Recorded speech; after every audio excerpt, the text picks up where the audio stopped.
मंडळाचे अध्यक्ष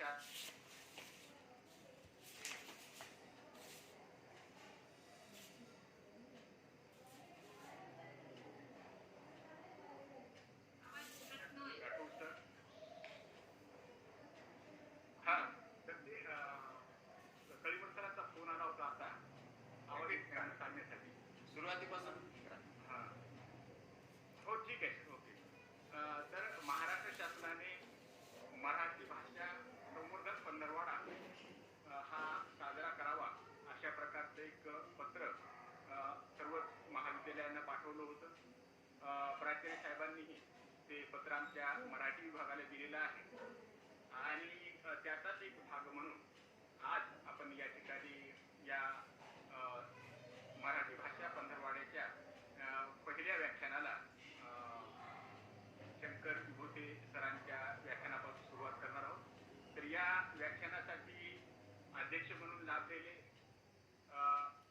आपल्या महाविद्यालयाचे प्राचार्य प्रोफेसर आदरणीय हरिदासजी राठोड सर आणि त्यांच्या सांगण्यावर त्यांच्या आमच्या पाठीवर सतत छाप असल्यामुळे आम्ही याच्या आधीही जिजाऊ जयंतीनिमित्त अतिशय छान असं सरांच्या म्हणजे मार्गदर्शनाखाली वेबिनार खूप छान घेतलेला आहे आणि आज त्याच पद्धतीनं एक अभ्यासू असणारे व्यक्तिमत्व आमचे मित्र प्रोफेसर शंकर विभूते सर तर हे या ठिकाणी आज आपल्याला लाभलेले आहेत. त्याचबरोबर आपल्या महाविद्यालयातील जे अनेक प्राध्यापक मित्रमंडळी आहे आमची अनेक विद्यार्थी मित्रमंडळी आहेत तर तेही या ठिकाणी या असणाऱ्या व्याख्यानासाठी आलेले आहेत जॉईन झालेले आहेत. तर विभूते सरांनी अतिशय चांगला हा विषय निवडलेला आहे.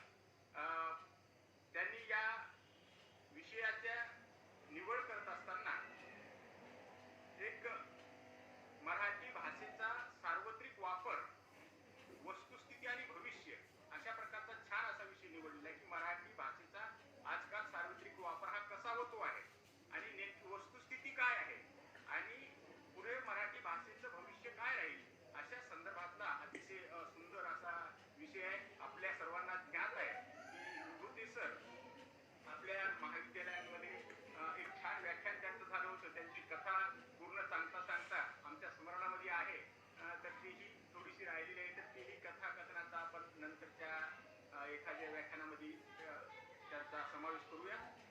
तर विभूते सर हे भाषा व संशोधन विभाग इंदिरा गांधी महाविद्यालय नांदेड या ठिकाणी कार्यरत आहे. ते MA BEd सेट आणि PhD आणि प्रोफेसरही झालेले आहेत. साहित्य लेखन हे अतिशय छान प्रकारचं आहे. त्यांचं साहित्य लेखन आडवाट नावाचा कथासंग्रह आहे. कंट्रोल युनिट नावाची त्यांची कादंबरी आहे. स्वातंत्र्योत्तर मराठी कादंबरीची वाटचाल हा समीक्षात्मक ग्रंथ आहे. साहित्य विविधा हा संपादित ग्रंथ आहे. नवोत्तरी मराठी साहित्य हा एक संपादित ग्रंथ आहे. आधुनिक मराठी वाङ्मयाचा इतिहास याचे संपादन त्यांनी केलेलं आहे आणि सातत्याने लेखन करत असताना त्यांचे आगामी येणारे जे ग्रंथ आहेत ते आमची बी लोकशाही हा विनोदी कथासंग्रह त्यांचा येत आहे आणि आयास नावाची कादंबरीही त्यांची येत आहे. विभूते सरांना राज्यस्तरीय भास्कर भट पुरस्कार मिळालेला आहे. नरहर कुरुंदकर पुरस्कार मिळालेला आहे आणि मुक्तरंग पुरस्कार असाही पुरस्कार मिळालेला आहे. अनेक दर्जेदार मासिक नियतकालिक यामधून खूप मोठ्या प्रमाणात त्यांचं संशोधन लेखन हे आहे. त्याचबरोबर एक कथाकार म्हणून आणि एक वक्ता म्हणून ते महाराष्ट्राशी परिचित आहेत. तर यापेक्षाही आमचे मित्र विभूते सरांचा परिचय हा जास्त आहे परंतु मी वेळेअभावी त्यांचा परिचय या ठिकाणी मी आटोपता घेतोय आणि महाविद्यालयाचे प्राचार्य आदरणीय राठोड सर हे या ठिकाणी जॉईन झाले त्याबद्दल मी त्यांचा शब्दसुमनाने स्वागत करतो आहे आणि उपस्थित सर्वांचे मी मराठी भाषा विभागाच्या वतीनं मराठी विभागाच्या वतीनं आपल्या सर्वांचे स्वागत करतो आहे आणि विभूते सरांना मी अशी विनंती करतो आहे की आपण सविस्तर आपल्या विषयाला छानपैकी अशी मांडणी करावी. Professor doctor Shankar Vibhute sir. धन्यवाद सर. सर्वप्रथम एक विनंती करतो की माझा तुम्हाला आवाज येतो का व्यवस्थित? हो, येतोय सर. बोला. हां. धन्यवाद. या कार्यक्रमाचे अध्यक्ष आणि आमचे मार्गदर्शक मित्र प्राचार्य हरिदास सरजी राठोड सर. पहा, आता म्हणजे मराठी भाषेचा आपण पंधरवडा साजरा करतो. खरं तर काही ठिकाणी मला असं वाचण्यात आलं आहे, पंधरवाडा असा शब्दप्रयोग आहे. पंधरवाडा नाही तर तो पंधरवडा आहे. जसं आपण आठवडा म्हणतो, 8 दिवसाचा आठवडा, तसा 15 दिवसाचा पंधरवडा. तर हे जे शब्दप्रयोग आहेत ते मराठी भाषेत फार लवचिक शब्दप्रयोग आहेत. नावामध्ये सुद्धा फार ताकद असतं. तुमच्याच महाविद्यालयात पहा ना, तर प्राचार्यांचं नाव हरिदास आहे, आमचे नवीन प्रोफेसर झाले मित्र पंडित आहेत, आणि ज्या ताई प्राध्यापिका कविता आहेत. म्हणजे हे सर्व नावं जर आपण पाहिलं तर ही नावंसुद्धा एक मराठी भाषेचं एक वेगळं रूप दर्शवणारं एक महत्त्वाचं आहे. एवढं महत्त्व आहे. या वेबिनारसाठी किंवा या मीटद्वारे अनेक विद्यार्थी जॉईन झालेत. आमचे मित्र कळीमठ सरही आहेत, बरेच प्राध्यापक विद्यार्थी उपस्थित आहेत. खरं तर या कोरोनाच्या महामारीमुळं आपल्याला अधिक चांगल्या पद्धतीनं व्याख्यान घेण्याची जी संधी आहे ती आपल्याला घेता आली नाही. आपल्याला आज या तंत्रयुगामुळे टेक्नॉलॉजीतून एकमेकाच्या संपर्कातून हा दिवस आपल्याला साजरा करावा लागतोय. प्रत्यक्ष भेटून प्रत्यक्ष बोलणं हा जो आनंद असतो तो या माध्यमातून मोठ्या प्रमाणात येत नाही. पण शेवटी आपणही माणसं आहोत. माणसं या अर्थानं आहोत की आपण घाबरत नाहीत कशाला. अनेक संकट आजपर्यंत आली आणि गेली, पण आपण अजिबात घाबरलो नाही. पर्यायी व्यवस्था शोधतो आणि सामोरे जातो, हे तर आपलं धाडस असतं. रडण्यात काही अर्थ नसतो, प्रश्न सोडवण्यामध्ये अर्थ असतो. मग असं म्हटलं जातं, प्रश्न दोन प्रकारे सोडवता येतात. प्रश्न दोन प्रकारे सोडवता येतात. काही प्रश्न सोडवल्यामुळे सुटतात, तर काही प्रश्न सोडून दिल्यामुळे सुटतात. तर आपण सोडून देणाऱ्यापैकी नाही तर सोडवणाऱ्यापैकी आहोत. अशाही काळामध्ये आपण या माध्यमातून जे व्याख्यान आयोजित केलात त्याबद्दल तुमचं सर्वप्रथम अभिनंदन करतो. मी माझ्या विषयाकडे वळतो. मराठी भाषेचा सार्वत्रिक वापर, वस्तुस्थिती आणि भविष्य, असा मी मुद्दामून विषय निवडलेला आहे. त्याचं महत्त्वाचं कारण असं आहे की 2014 साली महाराष्ट्र शासनाने एक पुढील 25 वर्षासाठी म्हणून मराठी भाषाविषयक धोरण एक कमिटी नेमली होती, मसुदा नेमलेला होता. ज्या मसुदा समितीचे अध्यक्ष डॉक्टर नागनाथ कोत्तापल्ले होते. त्या समितीमध्ये जवळपास 21 सदस्य होते. जसं हरी नरके होते, विलास खोले होते, दत्ता भगत सर होते, विश्वनाथ शिंदे होते, सदानंद मोरे होते, प्रल्हाद लुलेकर होते. अशी खूप मोठी मोठी माणसं या समितीमध्ये होते. 2014 साली स्थापन केलेली ही समिती आज 2021 आपण पाहतोय, 6-7 वर्षे झाली. तर मराठी भाषेचं काय अस्तित्व आहे आणि त्या समितीनं केलेल्या शिफारसी कितपत उपयोगात आलेल्या आहेत, हा अतिशय चिंतेचा आणि चिंतनाचा विषय आहे. याचं मूळ कारण काय आहे, कशासाठी अशी परिस्थिती निर्माण झाली आहे? त्याचं महत्त्वाचं कारण असं आहे की याला फक्त शासन जबाबदार आहे असं आपल्याला म्हणता येत नाही. याला अनेक घटक जबाबदार आहेत. आपण सुद्धा जबाबदार आहोत. आपण या अर्थानं जबाबदार आहोत की मराठी शिकवणारे प्राध्यापकच जबाबदार असे नाही. महाराष्ट्रात प्रत्येक राहणारा मराठी माणसाला मराठी आलं पाहिजे, मराठीत बोलला पाहिजे, मराठीत चालला पाहिजे, मराठीत वागला पाहिजे, मराठीत जगला पाहिजे. कारण मराठी ही भाषा फक्त अस्मिताची नाही तर अस्तित्वाची भाषा आहे. आज आपला अस्तित्वाचा प्रश्न आहे. कुठलीही भाषा ही त्याची संस्कृती दर्शवते, त्या देशाची प्रगती दर्शवते, त्या राज्याचं एक ओळख निर्माण केलं जातं.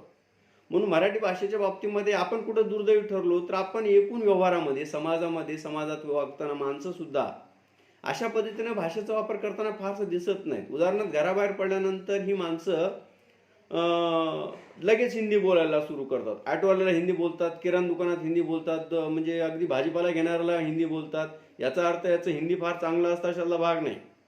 यांची हिंदी म्हणजे ऐकली तर आपल्याला हसू येण्यासारखं हिंदी असतं.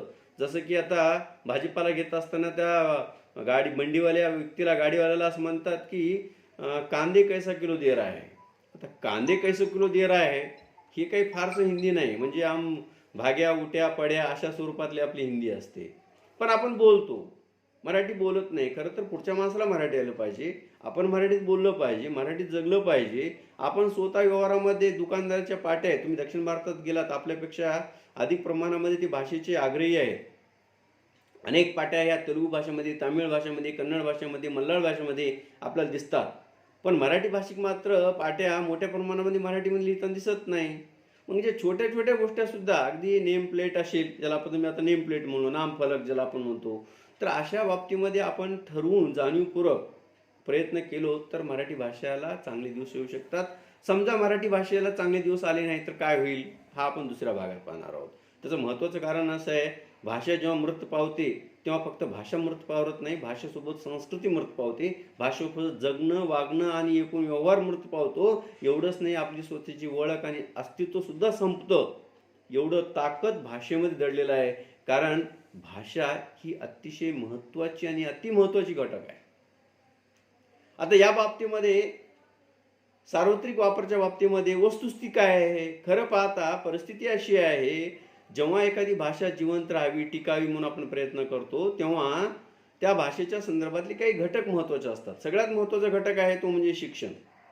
शिक्षण हे मातृभाषेतून दिलं पाहिजे असं जगातले अनेक पंडित सांगत असतात. त्याचं कारण असं आहे की मातृभाषेतून दिलेलं शिक्षण अधिक काळ टिकतं, अधिक काळ चिरकाळ राहतं. दुर्दैव असं मी एका ठिकाणी वाचलं, मला फार वाईट वाटलं आणि हसूही आलं की संत ज्ञानेश्वरांनी 12व्या शतकामध्ये सांगितलं की माझा मराठाची बोलू कौतुके, अमृतातही पैजा जिंके. असे सांगणारे संत ज्ञानेश्वर, मराठी भाषेचा दर्जा अमृतापेक्षाही मोठा आहे सांगणारे संत ज्ञानेश्वर. आपण मात्र एवढे करंटे आहोत की मी एका ठिकाणी वाचलं, त्या शाळेचं नाव होतं संत ज्ञानेश्वर इंग्लिश मीडियम. म्हणजे आता काय कपाळावर हात मारून घेण्याची वेळ आली. ज्यांनी मराठी भाषेचा गौरव केला त्यांच्या नावानं आपण इंग्लिश मिडियम शाळा चालू करतो. म्हणजे याच्यापेक्षा आपण किती करंटे राहतो. इंग्रजी भाषेचा द्वेष नाही, इंग्रजी भाषेचा तिरस्कार नाही, इंग्रजी भाषेबद्दल आपल्याला तसं जगात कुठल्याही भाषेबद्दल तिरस्कार करण्याचं कारण नाही. पण आपली मातृभाषा मराठी आहे. जगामध्ये जेवढे प्रगत राष्ट्र आहेत, चीन असेल, जपान असेल, रशिया असेल, फ्रान्स असेल, जर्मनी असेल, अगदी कोरिया असेल, या राष्ट्रांनी आपल्या मातृभाषेतून शिक्षण दिलेलं आहे, आजही देत आहेत. त्यांनी त्या मातृभाषेतून ज्ञानप्राप्ती निर्माण केली आहे. भाषा तेव्हाच मोठी होते जेव्हा ती ज्ञान भाषा होती. म्हणजे कृषी विद्यापीठ असेल, मत्स्य विद्यापीठ असेल, अगदी IIT असेल किंवा लॉ असेल, ज्याला विधी महाविद्यालय म्हणतात, या सगळी भाषा मराठी भाषेतून जर आपण ज्ञान दिलं तर अधिक उपकारक ठरू शकतं. खरं तर कुठल्याही मुलाला मराठीमध्ये शिकण्याचा नैसर्गिक अधिकार आहे. कारण तो असं म्हटलं जातं, जेव्हा घोड्याची शर्यत लावली जाते, बैलाची शर्यत लावली जाते, तेव्हा कुठल्याही घोड्याला किंवा बैलाला आपण पहिला यावा असं कधीच वाटत नाही. त्या घोड्यावर बसलेल्या माणसाला वाटतं आपण पहिला यावा. त्या पद्धतीनं जे मुलं आपण शाळेत टाकतो तेव्हा आई वडिलांना वाटतं यांना इंग्रजी यावं, मुलांना त्यांच्या मातृभाषेतून शिकावं, शिकण्यासाठी प्रयत्न करावं. ही साधी गोष्ट आहे, त्यांना मिळाली पाहिजे, पण आपण प्रयत्न करत नाही. आणि आपण जेव्हा आपण असं प्रयत्न करतो तेव्हाच काहीतरी आपल्याला हाती लागू शकतं. अन्यथा फार अवस्था वाईट आहे की जेव्हा ज्ञान भाषा होईल, असं म्हटलं जातं, माणूस मोठा झाला की भाषा मोठी होती. तुम्ही उद्योजक जा, मराठी मोठं होतं. तुम्ही शास्त्रज्ञ व्हा, मराठी भाषा मोठं होतं. याचा अर्थ आपण मोठे झालं तरी आपण आपल्या भाषेत जगलं पाहिजे, हा फार महत्त्वाचा आहे. म्हणून जगातले आपण शास्त्रज्ञांची नावं जर पाहिलं तर कुठले तर रमेश, सुरेश, गणेश असं नाव आठवतं का? आठवत नाही. रेडिओचा शोध कोणी लावला? मार्कोनी लावला. मार्कोनी नाव काय रमेश आहे का? नाही. कारण त्या भाषेतला तो माणूस मोठा झाला, त्याबरोबर ती भाषाही मोठी झाली. माणूस मोठा झाला की त्याची भाषा मोठी होते. माणूस मोठा झाला की त्या भाषेचं गौरव होतं आणि त्या भाषेला समान सन्मान सुद्धा मिळतो. म्हणून आपण मोठं झालं पाहिजे आणि आपण त्या भाषेत जगलं पाहिजे. शिक्षणातून ही गोष्ट करता येतात. म्हणून प्राथमिक शिक्षण, माध्यमिक शिक्षण, उच्च शिक्षणच नाही तर अतिउच्च शिक्षण सुद्धा. अगदी अगदी मला वाटतं आपले सर, प्राचार्य सर भूगोल विषयाचे आहेत, ते सुद्धा शिकवत असताना कधी मला असं वाटत नाही ते पर्जन्य असा शब्द वापरतील, पाऊस हा शब्द वापरतील, परंतु त्या 5वीच्या पुस्तकामध्ये शब्द पाऊसऐवजी पर्जन्य हा शब्द वापरतो. कशासाठी हा शब्द प्रयोग करायचा? मागे विदर्भामध्ये एक साहित्य संमेलन झालं होतं. डॉक्टर आ साळुंखे, महाराष्ट्रातले फार मोठे विचारवंत, त्यास म्हणाले होते, बोली भाषेचा अधिकाधिक वापर प्रमाण भाषेने स्वीकारावा, तरच प्रमाण भाषा ही समृद्ध आणि संपन्न होईल. बोली भाषेतले असंख्य शब्द आहेत जे आपण स्वीकारत नाही प्रमाण भाषेमध्ये. खरं तर प्रमाण भाषा काय असं काही फार वरून कुठं आलेलं नाही, माणसाने तयार केलेली भाषा आहे, काही विशिष्ट गटाने तयार केलेली भाषा आहे. भाषा विचार विनिमयाचं साधन असतं. खेड्यापाड्यातली मुलं इथं जॉईन झालेले आहेत, त्यांना माहीत आहे की फक्त भाषेमुळे न्यूनगंड निर्माण होते, त्यांच्या मनामध्ये भीती निर्माण होते. खरं तर भाषेत ताकद आहे, भाषेत फार मोठी ताकद आहे. शब्दामध्ये एवढे अर्थ दडलेले आहेत की आपण कल्पना करू शकत नाही. तुम्हाला एक दोन उदाहरण देतो आणि पुढे बोलतो मी. आपण बोलताना सहज म्हणतो पायात चप्पल घाल असं म्हणतो. खरं तर पायात कोणीच चप्पल घालत नाही. पायात चप्पल घालतात का? नाही, चपलीत पाय घालतात, पण आपण पायात चप्पल घाल म्हणतो. मेडिकलवर गेल्यानंतर डोकं दुखायची गोळी दे, पोट दुखायची गोळी दे असं म्हटलं जातं. खरं तर पोट दुखायची गोळी नसतं, डोकं दुखायची नसतं, कमी व्हायची गोळी असते. तरी आपण तो समजून घेतो, कारण याला भाषेतली ताकद आहे. एका शब्दाचे वेगवेगळे अर्थ वापरले जातात. ते शब्द कुठं वापरला यावर अवलंबून आहे. उदाहरणार्थ गाढव हा शब्द आहे. रस्त्याने एखादा प्राणी जात असेल, गाढव प्राणी, तर आपण म्हणतो तो गाढव प्राणी जात आहे, म्हणजे याचा अर्थ गाढव प्राणी जात आहे. पण एखादा मुलगा महाविद्यालयामध्ये गोंधळ करत असेल आणि प्राचार्य म्हणत असेल ते गाढव कोण आहे, त्याला बोलवा गाढवाला, अर्थ बदलला. जेव्हा आपली आई प्रेमानं मुलाला म्हणते गाढवा बस खाली, तेव्हा तिचा अर्थ बदलला. तिथं प्रेम, आत्मीयता, आपुलकी हा शब्द आला. भाषा फार लवचिक आहे, त्याचा वापर आपण कसं करतो यावर अवलंबून आहे. प्रशासनामध्ये सुद्धा भाषेचा वापर केला पाहिजे. वस्तुस्थिती काय, जे अध्यादेश येतात, जे निवेदन निघतात, अगदी कार्यालयामध्ये, महाविद्यालयामध्ये, वेगवेगळ्या ठिकाणी सुद्धा नोटीस, सूचना निघताना सुद्धा इंग्रजीमध्ये काढण्याचा अट्टाहास असतो. आपल्याला जे नियुक्ती पत्र मिळतं, ज्याला ऑर्डर आपण म्हटलं जातो, ते इंग्रजी भाषेत असतं. कशासाठी इंग्रजी भाषेचा अट्टाहास करायचा? कधी कधी तर आपण म्हणजे इंग्रजी बोलतो म्हणजे फार काहीतरी बोलतो असं दाखवण्याचा आविर्भाव असतो. भाषा फक्त भाषा असते, त्याच्या पलीकडे दुसरं त्याचं काही महत्त्वाचं स्थान नसतं. म्हणून भाषेच्या बाबतीमध्ये प्रशासनामध्ये वापरताना सुद्धा आपण जाणीवपूर्वक जर मराठी भाषेचा वापर केला तर मराठी भाषेला भविष्य निर्माण होईल, भविष्य निर्माण होईल. अन्यथा आपण अंधारकामी निर्माण होऊ शकतो. ज्या आपल्या वित्त संस्था आहेत, ज्याच्यातून आपला पैशाचा व्यवहार होतो, बँकेत गेल्यानंतर आपण बँक म्हणतो, बँकेला मराठी शब्द अधिकोष आहे, आपण वापरत नाही, ठीक आहे. पण बँकेमध्ये गेल्यानंतर जे रोखीचे व्यवहार असतात, जे पैसे भरतो, पैसे काढतो, याच्या संबंधी जे शब्द आहेत ते किती मराठी भाषेचे आहेत आपल्याला दिसत नाही. अगदी न्यायव्यवस्था जर पाहिली तर खरं तर शासनानं फार पूर्वी अध्यादेश काढला होता की न्यायाचा निर्णय हा पूर्ण मराठीत आला पाहिजे, परंतु आजही निकाल बऱ्याचदा इंग्रजीत दिला जातो. आणि एवढंच नाही तर न्यायव्यवस्थेचं जे शिकवण दिलं जातं, माझा एक मित्र विधी महाविद्यालयामध्ये प्रवेश घेतला होता आणि तो म्हणाला होता मी मराठीत पेपर सोडवण्याचा प्रयत्न केला तर मला ते अभ्यासक्रमासंबंधित पुस्तक उपलब्ध झाले नाहीत. म्हणजे किती दुर्दैवी घटना आहे. महाराष्ट्रात आपल्याला मराठीची पुस्तकं विधी संदर्भातली उपलब्ध होत नाही. माणूस कुठलाच हुशार नसतो, माणूस कुठलाच ढ नसतो. त्याला मिळणारी साधनं, मिळणारी परिस्थिती, मिळणारं वातावरण, मिळणारी उपलब्ध सामुग्री यावर त्याचे ते भविष्य अवलंबून असतं. म्हणून आपण कमी समजायचं कारण नाही. आपण आपली भाषा बोलतो, आपल्या भाषेत ती ताकद असतं, भाषेत एक मोठेपणा असतं, ते आपण करता आलं पाहिजे. अगदी असं म्हटलं जातं खरं तर उद्योग व्यापार जो आहे तो इंग्रजी भाषेचे शाळा अधिक प्रमाणात निर्माण होणं, इंग्रजी भाषेमध्ये मुलं टाकणं, या पाठीमागे फार मोठं भांडवली षडयंत्र आहे, व्यापारी षडयंत्र आहे.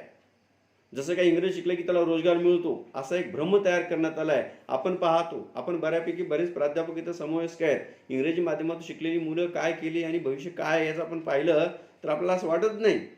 उलट म्हणजे मेडिकल सारख्या, इंजिनिअरिंग सारख्या फील्डमध्ये मराठी मीडियम शिकलेली बरीच मुलं लागून गेलेली आहेत, असं समजायचं काही कारण नाही. म्हणून या गोष्टी फार महत्त्वाच्या आहेत. मी पुन्हा एकदा मध्ये डिस्टर्ब करून शिंदे सरांना विनंती करतो की मी बोलतो ते व्यवस्थित ऐकू येतं का सगळ्यांना? ओके, धन्यवाद सर. तर मूळ मुद्दा असा होता, भाषेच्या बाबतीमध्ये सगळ्या घटकाला फार महत्त्वाची प्रसार माध्यम आहेत. आपण टी व्ही पाहतो, वर्तमानपत्र पाहतो, या ठिकाणी आता संगणकाद्वारे आपण या ठिकाणी पाहतो. त्यामध्ये येणारे जे विविध उपक्रम आहेत, किती कार्यक्रम असतात. अगदी मराठी भाषेचं सिरियल पाहताना पाहतो ते इंग्रजीतून बोलण्याचा प्रयत्न करतात. ज्या पद्धतीनं मराठीमध्ये इंग्रजी शब्द वापरतो, ज्या पद्धतीने मराठीमध्ये हिंदी शब्द वापरतो, तसं हिंदी भाषा बोलताना, इंग्रजी बोलताना मराठी शब्द एखाद्याने वापरला तर वाईट वाटायचं काय कारण आहे? मला एक म्हणजे कौतुक वाटतं. परवाच तुम्हाला साधं उदाहरण सांगतो. महाविद्यालयातल्या आमच्या एक प्राध्यापक दुसऱ्या प्राध्यापकाला बोलत होता, जो की दुसरा प्राध्यापक 2 दिवस आला नव्हता महाविद्यालयामध्ये. तो हिंदीत बोलताना त्याला असं म्हणाला, सर पहा, म्हणजे लक्ष देऊन ऐका. तो काय म्हणाला हिंदीमध्ये, सर आप 2 दिन नहीं आए थे तो भनभन लग रहा था. आता सर आप 2 दिन नहीं थे तो भनभन लग रहा था. आता सगळेजण हसायला लागले. खरं तर त्यांनी भनभर हा शब्द मराठी वापरला, काय वाईट झालं, काय बिघडलं नाही, पण आपल्याला हसू येतं कारण हिंदीतच वापरला पाहिजे असं नाही. आपण मराठीमध्ये किती शब्द वापरतो, बहुतेक भरपूर शब्द वापरतो. आणि त्यामुळं मराठी भाषेच्या संदर्भातलं आपण जोपर्यंत या गोष्टी पाळणार नाहीत तोपर्यंत मराठी भाषेला भविष्य आपल्याला म्हणता येणार नाही. ह्या ज्या गोष्टी आहेत त्या गोष्टी यासाठी महत्त्वाच्या आहेत. अगदी बोलीभाषेच्या संदर्भातलं आता मुखेड परिसरामध्ये मी पाहतो, बिलोली परिसरातले काही शब्द असे आहेत, फार ताकद आहे होत्या शब्दामध्ये. एक शब्द तुम्हाला मुखेड नाही, पूर्ण मराठवाड्यामध्ये महाराष्ट्रामध्ये शब्द अनेक वर्षापासून वापरला जातो. तो शब्द म्हणजे लई. लई भारी असं म्हणतो. आता हा जो लई हा शब्द आहे तो प्रमाण भाषेतला नाही, बोली भाषेतला शब्द आहे, पण प्रमाण भाषेने ते शब्द स्वीकारलं नाही. स्वीकारायला काय हरकत आहे? सगळेजण जर हे करत असतील तर ते शब्द वापरायला हरकत नाही, वापरला पाहिजे, पण वापरत नाहीत. हे फार दुर्दैव आहे.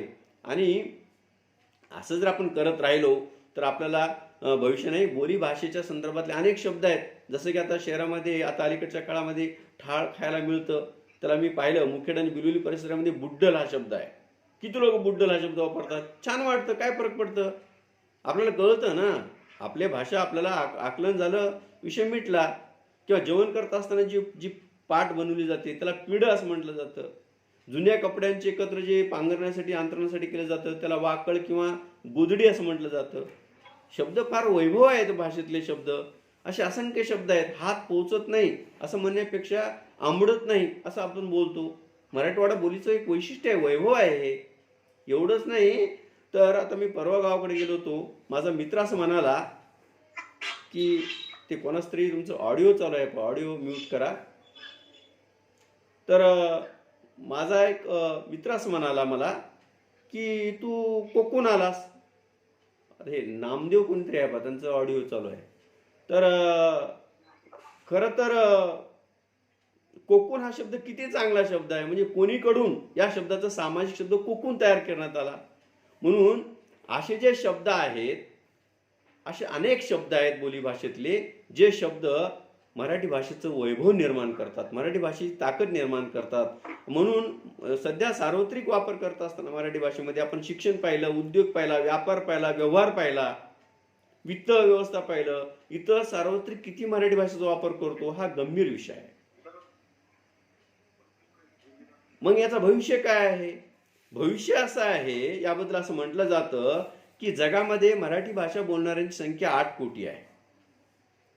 जगात एकूण 6,000 भाषा बोलल्या जातात.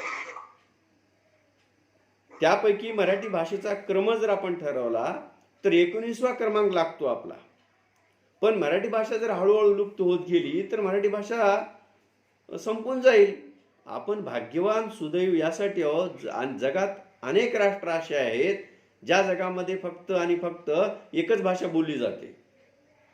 भारतामध्ये अनेक भाषा बोलल्या जातात. अनेक भाषा बोलल्या जातात, हे आपल्यासाठी फार भाग्याची गोष्ट आहे. भाषा जर लुप्त झाल्या तर आपलं जगणं आणि आपलं आयुष्य फार मोठं संकटात येईल. तुमची संस्कृती लयास जाईल आणि तुमचं एकूण विचार मांडण्याची पद्धत सुद्धा तुमचं कमी होईल. भाषाची जीवन ठेवण्याचं काम हे प्रत्येकाचं आहे. म्हणजे मराठी भाषेत बोलणारेच लोक मराठी शिकवणाऱ्यांचं जबाबदारी असं नाही. महाराष्ट्रातल्या प्रत्येक माणसाची ही जबाबदारी आहे. कारण आपण मराठी भाषेत जगतो. मराठी भाषेत ही संस्कृती आहे. हे 15 दिवसापुरतं 16 साजरा करण्याचा नाही, ह्या जगण्याचा विषय आहे. आपण प्रयत्न केला पाहिजे. आपल्या भाषेमध्ये आपण विनोद केला पाहिजे. आपल्या भाषेमध्ये आपण कथा कवितेतर साहित्य निर्माण करतो, त्या साहित्याला अधिकाधिक उंची प्राप्त केली पाहिजे, दर्जा प्राप्त केला पाहिजे. तर ती भाषा अधिक समृद्ध होईल, तरच आपल्या भाषेला भविष्य आहे. अन्यथा आपण मराठी भाषा आणि मराठी भाषिक आपल्याला कधीच भविष्यामध्ये माफ करणार नाही. कारण येणारी जी पिढी आहे त्या पिढीनं आपण जर ही भाषा आपण जीवन ठेवली नाही तर काळाच्या ओघामध्ये नष्ट होईल. मग नष्ट झाली तर आपला अस्तित्वाचाही प्रश्न निर्माण होईल. म्हणून फक्त अस्मिता जपून मराठी भाषा असं गौरवीकरण करण्यापेक्षा ती भाषा जगण्यात वापरली पाहिजे, तर आपण ते यशस्वी होऊ शकतं असं मला वाटतं. मी दुसऱ्या भागामध्ये एक छोटीशी कथा सादर करतो. तुमची सगळ्यांची इच्छा असेल तर सादर करतो, अन्यथा समारोप करू. शिंदे सर, कथा घ्यायची का एक सुभाष छोटीशी? कोकणार. हां ए, सुभाष तुझा ते माईक म्यूट कर रे, सुभाष कोकणार. कोकणार. हॅलो सर, मी हेमंत बोलतो. हा? कोकणार माईक म्यूट कर. हनुमान हा सर. दोघांचे माईक म्यूट करा. सर, सरांना माझा एक प्रश्न होता. हां, बोला बोला. सर, जवळजवळ 90% तर कर्मचाऱ्यांची मुलं इंग्लिश मीडियम मध्ये शिकतात सर. हां हां, चांगला प्रश्न विचारला तुम्ही.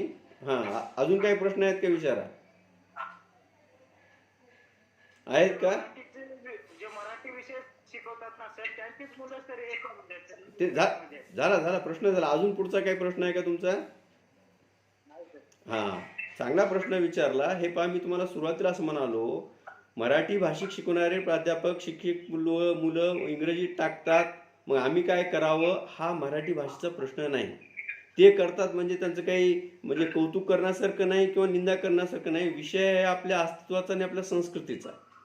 मुळात प्रश्न असा आहे की आता इंग्रजी माध्यमाकडे जाणारी मुलं का जातात? फक्त आपल्यापुरता हा विषय नाही. हा शासन व्यवस्थेच्या पातळीवर निर्णय प्रक्रियेचा विषय असा आहे. जर मराठी भाषेमध्ये ज्ञान भाषेची ताकद निर्माण केली, म्हणजे आपण हे चिंतन करतो, लक्षात घ्या, इथं आपण कोणाला दोषारोप करण्यासाठी उभं नाही. समजा उद्या सर्व मराठीचे प्राध्यापकांनी आपले सगळे मुलं इंग्लिश मिडियममधून काढले, मराठी मिडियममध्ये टाकले, याचा अर्थ मराठी भाषा फार पुढं जाईल आणि जिवंत राहील असा विषय नाही. मूळ प्रश्न असा आहे, भाषा ही ज्ञान भाषा झाली पाहिजे. ज्ञान भाषा झाली पाहिजे म्हणजे काय? त्या भाषेमध्ये तुम्ही सुद्धा, आपण जेव्हा मराठी भाषा बोलतो त्या भाषेमध्ये जे शोध लागणारे जे तंत्रज्ञान आहे, ती सर्व भाषा जाणीवपूर्वक शासनाच्या पातळीवर धोरण आखलं तर मराठी भाषेला भवितव्य येऊ शकतं. लक्षात घ्या, इथं आपण एकमेकाला आरोप करण्यासाठी थांबलो नाहीत, तर आपण एकमेकांनी एकत्रित येऊन मराठी भाषेचं चिंतन व्यक्त करतो. आणि यासाठी काय प्रयत्न करता येईल? प्रत्येकानं आपापल्या पातळीवर प्रयत्न करायला हवं. आणि तो प्रयत्न करत असताना आपण बोट दाखवण्यापेक्षा, बोटं करण्यापेक्षा, जगाकडे लक्ष घालण्यापेक्षा आपण आपल्या पातळीवर छोट्या मोठ्या प्रमाणात प्रयत्न केलं तर ते थोडंसं अधिक उपयुक्त ठरू शकतं असं वाटतं.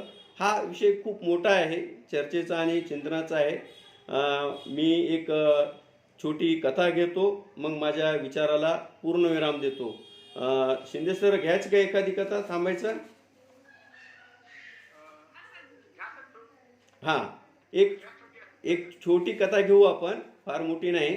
मग आणि थांबू.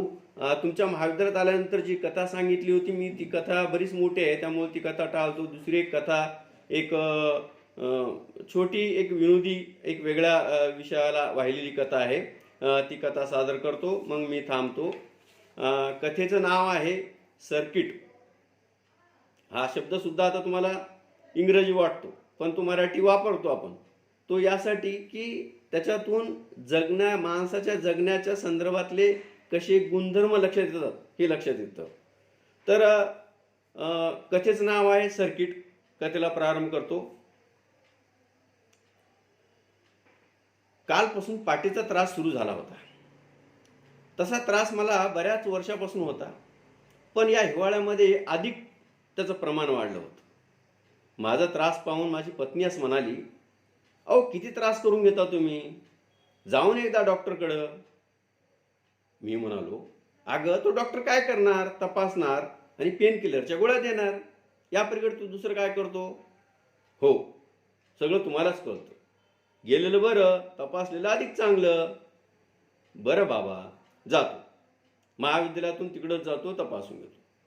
सकाळची सगळी कामं आटोपली, महाविद्यालयात गेलो, स्टाफ रूममध्ये गप्पा मारत बसलो आणि सहज म्हणालो की अहो, आपल्या शहरामध्ये मणक्याचा त्राससाठी, पाठीच्या त्राससाठी कोणता चांगला डॉक्टर आहे? कदम सर म्हणाले, डॉक्टर हिरेमेट चांगले आहेत पहा. मी असं ऐकलं आहे, ते बऱ्यापैकी आहेत. प्राध्यापक कांबळे सर म्हणाले, इंजेवा डॉक्टर मला बरं वाटलं. मी काल रात्री आईला त्यांच्याकडे नेलं होतं. सगळ्यात नंबर 1 डॉक्टर जर कोणता असेल तर परसावळे. त्याच्यानं 100% खात्री. स्वामी सरांनी माहिती पुरवली. कदम सर म्हणाले, हो मी त्यांचं नाव ऐकलेलं आहे, पण ते थोडं सर्किट आहेत म्हणे, पेशंटला शिव्या देतात म्हणे. तसं नाही, विनाकारण शिवाय देत नाहीत, पण अधिक बोलेल त्यांना आवडत नाही, स्वामी सरांनी माहिती करून. एवढ्या वेळापासून ऐकत असलेले प्राध्यापक डॉक्टर गच्चे सर म्हणाले, सर मलाही फार त्रास होतोय, मी बी येतो तुमच्यासोबत. मी म्हणलो ठीक आहे, 1 तास झाला की आपण जाऊ दवाखान्यात. 1 तास कसा तरी घेतला आणि मी सरांना गाडीवर घेऊन दवाखान्यात गेलो. दुपारची वेळ होती, गर्दी कमी होती. त्या डॉक्टरचं वैशिष्ट्य असं होतं की त्यांच्या कॅबिनमध्ये, त्यांच्या कार्यालयामध्ये एकाच वेळेला एक 5 जे रुग्ण आहेत ते घेत असत. एका रुग्णाला त्या मेजवर टेबलवर घेतल्यानंतर 4 रुग्ण समोरच्या बेंचवर बसलेले असायचे, बाकावर बसलेले असायचे. आणि आम्ही बसलो तेवढ्यात एका वयोवृद्ध महिलेला डॉक्टर विचारत होते, बोला मावशी काय होतं, कुठं आहे त्रास, कमरेला, बरं बरं, काय झालं, पडलात. ती म्हणाली नाही बापू, सकाळी वासराला पाणी पाजलेलो होतो, वासरानं मागून ढुसणी दिली. बरं बरं, ह्या गोळ्या घ्या, सकाळ संध्याकाळ गोळ्या घ्या, एक मल्लम देतो, हळू पद्धतीनं शेकून घ्या, 8 दिवसानंतर पुन्हा या. ती म्हणाली साहेब फोटो काढला नाही त्याचं. साहेबाला राग. साहेब म्हणाले तुझ्या त्या कमरेचा हाडाचा बुकना झाला, चुरा झाला, बोल काय करायचं आहे, पैसे जास्त झालेत का एक्सरे काढायला, जा. ती बाहेर पडत होती. बाहेर पडत असताना हळू आवाजात पुटपुटत म्हणाली, काय माय सर्किट डॉक्टर आहे. ती बाहेर पडली. डॉक्टरांनी दुसऱ्या रुग्णाला टेबलावर घेतलं. तो एक लहान मुलगा होता. खेळताना त्याचा हात कुठतरी पडलेला होता, कदाचित मोडला होता. पण डॉक्टर त्याचा हात असं फिरवत होते जसं त्यांना दुसऱ्यांदा हात मोडायचा आहे. ते पोरगं किंचाळत होतं. त्याच्या बापाला ते पाहवलं नाही. ते बाप लगेच म्हणाला, साहेब साहेब हळूहळू थोडंसं, इथं इथं इथं. डॉक्टर चिडले. ते म्हणाले तपासा तुम्ही, मी बसतो खाली. मला कळतं की तुम्हाला कळतं. तो चिडला बिचारा, तो घाबरला, गप्प बसला. त्याला दिलं औषध. त्यानंतरची जी बारी होती ती आमच्या प्राध्यापक गच्चे सरांची होती. त्यांना मी बेस्ट ऑफ लक, शुभेच्छा सर असं म्हणालो. तसं म्हणताच ते डॉक्टरनी माझ्याकडे पाहिलं. त्यांना राग आला. ते म्हणाले तुम्हाला दवाखाना म्हणजे काय परीक्षा वाटलं काय, विचित्र एक एक लोक येतात. त्या प्राध्यापक गच्चेला घेतले. हां बोला काय होतं. गच्चे सर म्हणाले सर मला मणक्याचा त्रास होतो. पुन्हा डॉक्टर चिडले. मणकी कुठे असतात माहीत आहे का तुम्हाला. आता गच्चे सरांना राग आला. तरी सौम्य भाषेमध्ये उपासत म्हणाले, मी 5वीच्या विज्ञानाच्या पुस्तकात वाचलं होतं, पाठीमागे असतात. तुम्हाला काय दवाखाना म्हणजे काय म्हणजे जोक वाटला, मजाक वाटला. एक एक विचित्र माणसं येतात आणि वरून मलाच म्हणतात डॉक्टर सर्किट आहे म्हणून. हो साहेब काय नाही, म्हणजे मला असं म्हणायचं आहे की तुम्ही चांगले आहात पण लोक वेगवेगळ्या प्रकारचे येतात. का तुम्हाला काय झालं, तुम्हाला काय वाईट सवय, दारू सिगारेट तंबाखू काय खाता. नाही साहेब मी काही खात नाही, परंतु मला पुस्तक वाचण्याची सवय आहे. कदाचित मला वाटतं त्यामुळं पाठीचा त्रास वाढला असेल. बरं काय करता तुम्ही. सर मी छत्रपती महाविद्यालयामध्ये प्राध्यापक आहे, प्राध्यापक सुरेश गच्चे. बरं बरं, अगोदर सांगायचं सर, या ठिकाणी दिवसभरात एवढी विचित्र माणसं येतात. बरं आता काय करा तुम्ही, मी या गोळ्या देतो, घ्या, सकाळ संध्याकाळ थोडं व्यायाम करा. ते काय तुम्ही मुलांना शिकवताना चांगल्या सवयी वाईट सवयी असं आपण म्हणतो, पण आपण सवयी ते पाळत नाही. बरं आहे, ठीक आहे, चला नेक्स्ट. आता माझी बारी आली होती. माझ्याविषयी मत त्यांचं चांगलं झालं नव्हतं. मी भीत टेबलावर गेलो. आपल्याबद्दल फारसं त्यांनी काही बोलू नये म्हणून मी अगोदरच म्हणालो, सर मी प्राध्यापक डॉक्टर योगेश आडकोने, छत्रपती महाविद्यालयामध्ये मराठी शिकवतो. त्यांना अगोदर राग आला होता.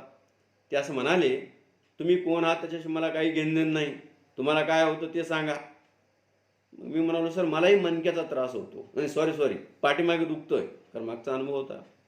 हां ठीक आहे. त्यांनी तपासलं. ते काय वयाच्या 40 नंतर कॅल्शियम कमी होतं. सकाळ संध्याकाळ फिरत चला, हाताचे व्यायाम करा आणि 1 कप दूध रात्रीला घेत जा. मी म्हणालो सर दूध सकाळी घेतले तर चालत नाही का. डॉक्टर चिडून म्हणाले, का रात्री दुसरं काय घेता. नाही सर मला तसं म्हणायचं नव्हतं, मला रात्री प्यावं वाटत नाही, सकाळी घेतलं तर चालतं का. सकाळी घ्या, दुपारी घ्या, संध्याकाळी घ्या, रात्री घ्या, जेव्हा घ्यावं वाटलं तेव्हा घ्या. मी आता गप राहणंच पसंत केलं. तेवढ्यात बाहेर गेला एक पेशंट, काहीतरी औषध विसरला तर मग तो मध्ये आला आणि डॉक्टर म्हणाला, साहेब या बारकुल्या गोळ्या संध्याकाळी घ्यावं का सकाळी अंशापोटी घ्यावं. डॉक्टर पुन्हा चिडले, सगळ्या गोळ्या खलबतात घाल, त्याला कूट आणि तू पियन मला थोडा आणून दे. तो घाबरला. मग मी म्हणालो, हे पहा डॉक्टर कामात आहे, तुम्ही मेडिकलवाला विचारते तुम्हाला सांगतात. त्याला ते पटलं, तो निघून गेला. डॉक्टर म्हणाला, हे असे विचित्र असतात. मी त्याला सांगत असताना त्याच्या कानात काय विडी गेली होती का. आता मी एका वेळेला एकच काम करत असतो, नाहीतर मला कन्फ्युजन वाटतं. मी काय नाही रिकामटेकडे वाटलो. हो सर. काय म्हणजे तुम्ही रिकामटेकडे नाहीत, लोक रिकामटेकडे आहेत, त्यामुळे तसं वागतात. ठीक आहे, हे घ्या औषधं, जा. आम्ही बाहेर पडलो, मेडिकलमध्ये गेलं, गोळ्या घेतल्या. गोळ्या घेतल्यानंतर तिथंच विचारून घेतलं, पुन्हा भेटायला नको असं वाटलं. मग गाडीवर बसता बसता गच्चे सर म्हणाले, सर मला तर वाटतं जगामध्ये सर्किट लोकांची संख्या अधिक वाढत चालली आहे. फार सर्किट लोक आहेत पहा.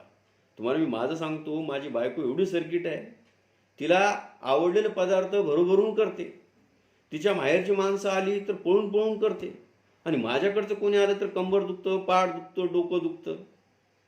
मी म्हणालो, सर हे घर की कहाणी सिरियल तुम्ही पाहिलं का. तसा प्रकार आहे. मला तर वाटतं हे जगच सर्किटनं बनलेलं आहे. राजकारण, व्यापारी, साहित्यिक, विद्यार्थी, प्राध्यापक, प्राचार्य, शिक्षक सगळे सर्किट. आणि कोणी जग निर्माण करणाराच असेल तर तो महासर्किट असला पाहिजे. गच्चे सर म्हणाले, सर तुम्ही याच्यावर एक कथा लिहा किंवा कविता लिहा, तुमचं नाव होईल साहित्य वर्तुळात. अहो सर, साहित्यिक तर फार सर्किट असतात, ते सरळ काहीच सांगत नाहीत. काही काही साहित्यिक तर सर्किट साहित्यिक म्हणून ओळखले जातात, सरळ कधी बोलू सुद्धा नाही. गच्चे सर म्हणाले, सर मागे एक पिक्चर पाहिला होता मी, मुन्नाबाई MBBS. त्या पिक्चरमध्ये एका नायकाचं नाव सर्किट होतं पहा. गच्चे सर मलाही वाटायला लागलं, आपले नावं ठेवण्याच्या ऐवजी सर्किट 1, सर्किट 2, सर्किट 3 असं ठेवायला पाहिजे होतं. ज्याचं नाव सर्किट 420 राहील तो महासर्किट असेल. बोलत बोलत कमी जेव्हा कॉलेज आलं कळलंच नाही. मी सरांना कॉलेजमध्ये सोडलं, घरी आलो. स्वभाव चिडचिड झाला होता, भूक लागली होती, मळमळ होत होता, तहान लागली होती. दारात पाऊल ठेवल्याबरोबर पत्नी लगेच म्हणाली, काय म्हणे डॉक्टर, काय काय दिलं औषध, कुठे गेला होतात. खूप मला राग आला. मी म्हणालो, तू एक शहाणी, ते डॉक्टर एक दीड शहाणा, जा पहिले एक ग्लास पाणी आणून घेऊन ये. ती पुटपुटत आत गेली. तिचे शब्द आजही माझ्या कानामध्ये ताजेतवाने वाटतात. ती असं म्हणत होती, काय सर्किट नवरा भेटलाय मला. मी आता तिला कसं सांगावं की जगच सर्किटचं आहे म्हणून. धन्यवाद. थांबतो मी. आपण सर्वांनी दाद दिलात आणि प्रेमानं ऐकून घेतलात. काही संवादही झाला. या तंत्राच्या मंत्राच्या मर्यादा आहेत, काही सांगण्याचा प्रयत्न केलोत. आपण या माध्यमातून का होत नाही कार्यक्रम घेण्याचा यशस्वी प्रयत्न केला, त्याबद्दल मी महाविद्यालयाचे प्राचार्य, आमचे मित्र पंडित शिंदे सर, कविता मॅडम आणि बाकी सर्व उपस्थित आज जेवढे रुजू झालेले आहेत त्या सगळ्यांचं कौतुक करतो, अभिनंदन करतो. थांबतो आणि पुढचं सूत्र मी शिंदे सरांकडं किंवा कविता मॅडमकडं बहाल करतो. धन्यवाद विभूते सर. उपस्थित परत आपल्या सर्वांचं मराठी विभागाच्या वतीनं मी स्वागत करतोय. अतिशय सुंदर असं विवेचन विभूते सरांनी केलेलं आहे. मराठी भाषेचा सार्वत्रिक वापर, वस्तुस्थिती व भविष्य या असणाऱ्या विषयाला त्यांनी अतिशय न्याय दिलेला आहे. अतिशय मुद्देसूदपणे मांडणी केलेली आहे. आणि त्याचबरोबर सर्किट नावाची ही विनोदी कथा ही अतिशय छानपैकी सांगितलेली आहे. आणि विभूती सरांचं एक महत्त्वाचं वैशिष्ट्य हे आहे की आम्ही मागच्या वेळेसही महाविद्यालयामध्ये त्यांना बोलवता लगेच एका दुसऱ्या महाविद्यालयामध्ये आले असताना मी म्हटलं की सर आमच्याकडे येऊन जा, तर त्यांनी तिथे आमच्या विनंतीला मान दिला. आणि आजही सरांना मी म्हटलं की सर मला असं उपलब्ध, सर तुमच्या मनानं टाईम सांगा, तुमच्या मनानं तुम्हाला जो वेळ असेल तो सांगा. तर या पद्धतीनं सरांनी आम्हाला जे अतिशय मोलाचं सहकार्य केलं आणि मोलाचं मार्गदर्शन केलं, त्याबद्दल ग्रामीण महाविद्यालय वसंतनगर मुखेड येथील मराठी विभागाच्या वतीनं मी आपला अतिशय ऋणी आहे सर. यानंतर मी महाविद्यालयाचे प्राचार्य आदरणीय हरिदास राठोड सर प्रदर्शन सॉरी त्यांनी